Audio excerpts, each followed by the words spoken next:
नमस्कार दोस्तों, कैसे आप सभी। आज फाइनली नवोदय विद्यालय क्लास 9वीं का पेपर हो चुका है 11 फरवरी को। तो पेपर का आंसर की इस वीडियो में कवर करने वाले हैं। अगर आप इस चैनल पर नए हैं तो चैनल को सब्सक्राइब कर लीजिए और जो भी मैं आंसर की इस वीडियो में बताऊंगा 100% वही आपका आंसर होने वाला है। ओके, तो वीडियो को शुरू करते हैं। सबसे पहले यहाँ पर देखिए पेपर कुछ इस तरीके से आया था। यहाँ पर लिखा है बच्चों को अपना अनुक्रमांक लिखना था, नाम लिखना था, सिग्नेचर करने थे। उसके बाद हम हिंदी के क्वेश्चन करना शुरू करते हैं।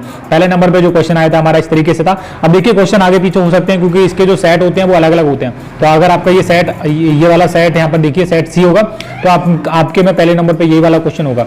अगर सेट अलग है तो अलग क्वेश्चन होगा, पर जो आंसर की है और ऑप्शन सेम ही रहते हैं और क्वेश्चन भी सेम ही रहता है। तो यहाँ पर लिखा है किस विकल्प में दोनों शब्द तत्सम है।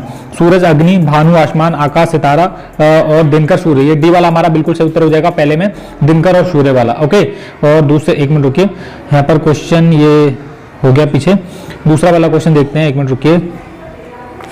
तो यहाँ पर दूसरा वाला क्वेश्चन है, उस विकल्प का चयन कीजिए जिसमें दोनों शब्द बादल के पर्यायवाची हैं। तो यहाँ पर ऑप्शन नंबर ए मेघ गगन और बी सैल व्योम, सी नवघग नवनग और डी में ये जो घन जलद दे रखा है ये वाला बिल्कुल डी वाला ऑप्शन सही हो जाएगा।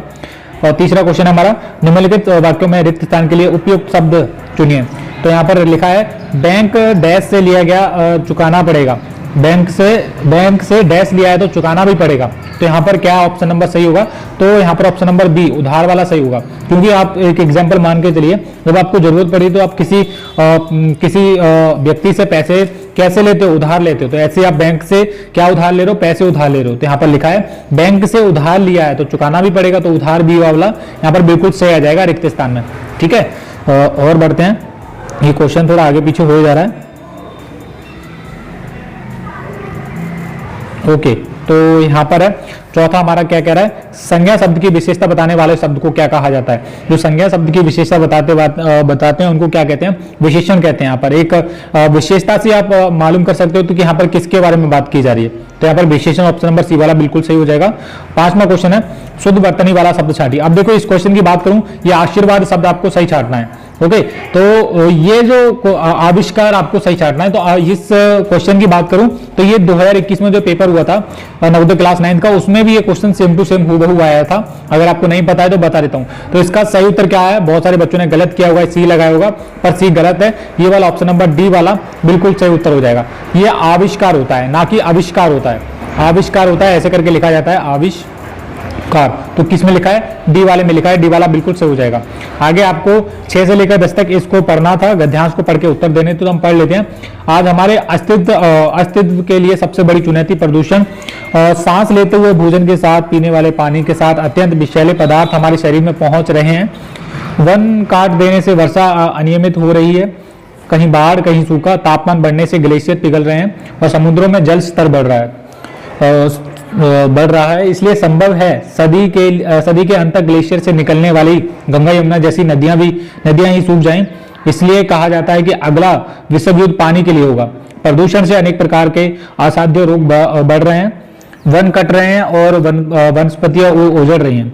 वन्य जीवन जंतुओं पर खतरा मंडरा रहा है और अतः ये खतरा पूरे मानव समाज के लिए विनाशक होगा। मानव जाति को इस पृथ्वी से विलुप्त होने से रोकना है तो हमें जैसे भी हो प्रदूषण को शीघ्र ही रोकना होगा। शीघ्र का मतलब है जल्दी ही रोकना होगा, अन्यथा कभी दूसरे ग्रह से आने वाले प्राणी पृथ्वी पर पहुंचकर कहेंगे, मतलब यहाँ पर बोला गया ये कभी मनुष्य रहते। तो यहाँ पर बेसिकली पूरे पैराग्राफ में एक तो पानी की बचत के, पानी की जीवन में क्या योगदान है उसके ऊपर बात की जा रही है, और कैसे बचा सकते हैं, कैसे बचाना है, क्या क्या चीजें करनी है उसके ऊपर बात की जा रही है। उसके बाद लास्ट में यहाँ पर बोला है दूसरे ग्रह से जो जीव आएंगे, यानी कि एलियंस के बारे में बात की जा रही है। वो क्या कहेंगे, यहाँ कभी मनुष्य रहता था जो इतना मूर्ख था कि अपने पैरों पर स्वयं कुल्हाड़ी मारकर उजड़ गया। यानी कि यहाँ पर कभी पहले पृथ्वी पे क्या कभी इंसान रहते थे जो खुद ही अपने पैरों पर कुल्हाड़ी मार के अपना जीवन को बिगाड़ लिया। तो ये बात लिखी गई है। यहाँ पर पहला क्वेश्चन है, हमारे शरीर में अत्यधिक विषैले पदार्थ किसके द्वारा पहुंच रहे हैं? हमारे अस्तित्व के द्वारा, हवा, जल और भोजन के द्वारा, गंगा यमुना के जल के द्वारा, वन्य जीव जंतुओं के द्वारा। तो यहाँ पर हमने पढ़ा कि आज हमारे अस्तित्व के लिए सबसे बड़ी चुनौती प्रदूषण, सांस लेते हुए, भोजन के साथ, पीने वाला पानी के साथ अत्यंत विषैले पदार्थ हमारे शरीर में पहुंच रहे हैं। तो यहाँ पर सभी के लिए एक ही शब्द प्रयोग होगा, आज हमारे अस्तित्व के लिए। तो यहाँ पर पहले नंबर हमारे अस्तित्व के द्वारा, ये ऑप्शन नंबर ए वाला बिल्कुल सही उत्तर है। आगे है 7वां, अनुच्छेद में आए किस शब्द का अर्थ संकट है। तो संकट क्या क्या होता है? संकट का अर्थ होता है खतरा, ठीक है, खतरा या फिर भय, एक प्रकार से बोलो, डर तो नहीं बोल सकते। संकट का ये होता है कि कोई समस्या आन पड़ी, विपदा आन पड़ी, तो यही संकट का मतलब होता है। तो यहाँ पर पूछा गया 7वें में, अनुच्छेद में आए किस शब्द का अर्थ संकट है। विनाशक, अन्यथा, खतरा, प्रदूषण। तो ऑप्शन नंबर सी में दे रखा है, मैंने बताया था, यही सही है। 8वां प्रश्न देखेंगे क्या कह रहा है। वन्य जीव जंतुओं के अस्तित्व पर खतरा होने का कारण है। वनों को काटना, ग्लेशियर को पिघलाना, नदियों का सूखना, समुद्रों में जल स्तर बढ़ना। वन्य जीव जंतुओं के अस्तित्व पर खतरा होने का क्या कारण है? यानी कि जो वन में रहते हैं जो जीव जंतु, उनको उनके अस्तित्व पर खतरा क्या कारण है? तो वनों का काटना, ये ऑप्शन नंबर ए में। देखिए आप इसको पढ़ेंगे ना तो अच्छे से आपको यहाँ पर पता चलेगा। ये देखिए यहाँ पर मैं दिखा रहा हूँ, यहाँ पर यहीं पे लिखा है वन काट रहे हैं, यहाँ पर दिख रहा है ना, प्रदूषण से अनेक प्रकार के औषध रोग हो रहे हैं, वन काट रहे हैं और वनस्पतियां उजड़ रही हैं, वन्य जीव जंतुओं पर खतरा मंडरा रहा है। तो यही है कि वन काटने से वनस्पतियां भी उजड़ रही हैं और वन में जो रहने वाले जीव जंतु उन पर भी खतरा है। तो बेसिकली यहाँ पर क्या है, यहाँ पर आप देखिए 8वें क्वेश्चन में क्या हुआ, वनों को काटना, ये कारण है, ऑप्शन नंबर ए वाला। और 1 मिनट रुकिए, ये आगे पीछे हो रहा है बार बार, उसके लिए मैं सॉरी चाहूंगा क्योंकि यहाँ पर हाथ टच हो जाता है। तो हम कहाँ पे थे, हम यहाँ पे हैं। 8वें क्वेश्चन तक हमने कर लिया, ये वाला वन्य जीव जंतुओं के अस्तित्व पर खतरा का कारण है। तो ये वनों का काटना, ऑप्शन नंबर ए वाला बिल्कुल सही उत्तर है। आगे हमारा क्या है, 9वां देखेंगे, कैसे कह सकते हैं कि गंगा यमुना जैसी नदियां कभी सूख सकती हैं। वन कट रहे हैं इसलिए, बाढ़ें आ रही हैं इसलिए, ग्लेशियर पिघल रहे हैं इसलिए, समुद्रों का जल स्तर बढ़ रहा है इसलिए। तो देखो ग्लेशियर पिघल रहे हैं इसलिए, ये ऑप्शन नंबर, ग्लेशियर क्यों पिघल रहे हैं? क्योंकि तापमान बढ़ता जा रहा है और तापमान बढ़ने के साथ साथ ग्लेशियर जब पिघल सकते हैं, इतने बड़े बड़े ग्लेशियर जो कि कई ऊपर तक, पृथ्वी की सतह तक, अगर मैं बात करूं काफी ऊंचाई तक अंदर की तरफ होते हैं ये ग्लेशियर जो होते हैं, जैसे अंटार्कटिका हो गया अपना, वैसे तो ये पिघल सकते हैं। तो हमारे जो नदियों में पानी चलता है, गंगा यमुना जैसी नदियों में पानी चलता है, वो भी सूख सकता है किसी टाइम। तो यही बात को लेकर यहाँ पर बोला गया, ऑप्शन नंबर सी वाला बिल्कुल सही उत्तर है।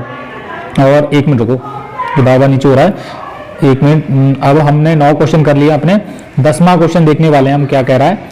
तो 9वें का क्या है, ये वाला सी वाला बिल्कुल सही उत्तर हो जाएगा, ग्लेशियर पिघल रहे हैं। 10वां है, जिन रोगों की चिकित्सा असंभव उन्हें कहा जाता है। विनाशक कहा जाता है, असाध्य, असंभव, विलुप्त। तो देखो यहाँ पर सही उत्तर क्या होने वाला है, ये ऑप्शन नंबर ए वाला बिल्कुल बच्चे ने सही किया, विनाशक, ऑप्शन नंबर ए बिल्कुल सही हो गया। उसके बाद है रिया दूध पीकर सोने चली गई। उपयुक्त वाक्य का संयुक्त वाक्य क्या होगा? रिया ने सोने से पहले दूध पिया, रिया ने दूध पिया और सोने चली गई। जब रिया ने दूध पिया तो सोने चली गई। देखो यहाँ पर जो आपका ये सी वाला तो बिल्कुल गलत होगा, और डी वाला देख लेते हैं, रिया दूध पियो और सो जाओ, बिल्कुल गलत है, ये डी, सी और डी गलत है। अब यहाँ पर ए और बी में देखो, रिया ने सोने से पहले दूध पिया, रिया ने दूध पिया और सोने चली गई, रिया दूध पीकर सोने चली गई। उपयुक्त वाक्य का संयुक्त वाक्य क्या होगा? संयुक्त वाक्य उन्होंने पूछा है, तो रिया दूध पीकर सोने चली गई, रिया ने सोने से पहले दूध पिया, या फिर रिया ने दूध पिया और सोने चली गई। तो देखो यहाँ पर ये वाला जो दे रखा है, रिया दूध पीकर सोने चली गई, और यहाँ पर ये जो बी में दे रखा है, यहाँ पर रिया ने दूध पिया और सोने चली गई, ये वाला ऑप्शन नंबर बी वाला बिल्कुल सही उत्तर हो जाएगा, ये वाला। ओके, तो 12वां देखेंगे, निम्नलिखित वाक्य के लिए उपयुक्त मुहावरा चुनिए। कितना समझाया था, पर इसके रिक्त स्थान में क्या आने वाला है? दाल नहीं गली, कान पर जूं तक नहीं रेंगी, कान नहीं भरे, कान फूट गए।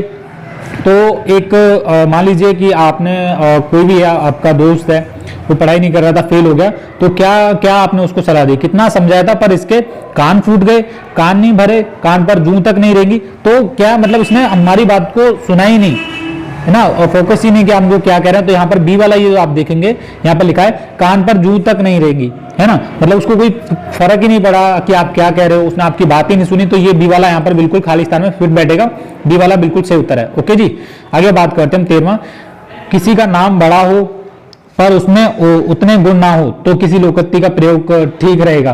तो अंधों में काना राजा, मुंह में राम, बगल में छुरी, ऊंची दुकान फीके पकवान, अधजल गगरी छलकत जाए। तो यहाँ पर अफजल गगरी जो छलकत जाए, यहाँ तो आपका इसका एक प्रसिद्ध मुहावरा यहाँ पर कहते हैं, ओछा आदमी थोड़ा गुण होने पर अहंकारी हो जाता है।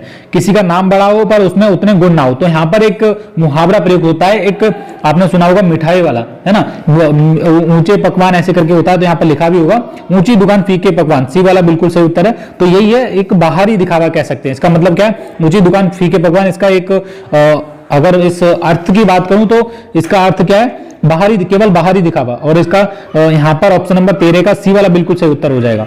2 क्वेश्चन और बचे हैं, इसको भी हम कर लेते हैं जल्दी जल्दी। 14वां और 15वां क्वेश्चन, जो मैं आंसर आपको बता रहा हूं एकदम 100% सही है, आप मिला लीजिए, बिल्कुल 100% सही, यही जो आंसर है इसके होने वाले हैं। ओके, 14वां आप देखेंगे, शुद्ध वाक्य छाटिए। हम तो पहले ही बता दिए थे, हम तो पहले ही बताए थे, हमने तो पहले ही बता ही दिए थे, हमने तो पहले ही बता दिया था।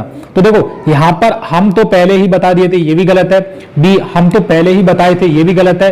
सी, हमने तो पहले ही बता ही दिए थे, ये भी गलत है। हमने तो पहले ही बता दिया था, ये डी वाला बिल्कुल सही उत्तर है। हम जब कहते हैं कि हमने तो पहले ही बता दिया था, है ना, तो ये डी वाला बिल्कुल सही उत्तर है। ये वाला, ये डी वाला ना बिल्कुल सही उत्तर है 14वें का। शुद्ध वाक्य छाटिए में आगे हमारा है, लास्ट हमारा है हिंदी का। देखिए इस वीडियो में मैं हिंदी के 15 क्वेश्चन कवर करवा चुका हूं। यही जो क्वेश्चन है इनका आंसर यही सेम टू सेम 100% सही है, बिल्कुल गलत नहीं है। और वह शब्द पहचानिए जिसमें कोई उपसर्ग नहीं है। तो उपसर्ग नहीं है वो आपको पहचानना है। यहां पर नियम, निबंध, नित्य, निर्वाचन। हमारी इस वीडियो का ये लास्ट क्वेश्चन है 15वां हिंदी का। तो यहां पर ले वह शब्द पहचानिए जिसमें कोई उपसर्ग नहीं है। नियम, निबंध, नित्य, निर्वाचन। तो ऑप्शन नंबर सी वाला ये जो लिखा है नित्य, यही सही उत्तर होने वाला है। अब ध्यान से सुनो मेरी बात को। इस वीडियो में मैंने हिंदी का पूरा 15 क्वेश्चन को सॉल्व करवा दिया। अगला वीडियो बहुत ही जल्दी आने वाला है, विद इन 5 मिनट के अंदर अंदर।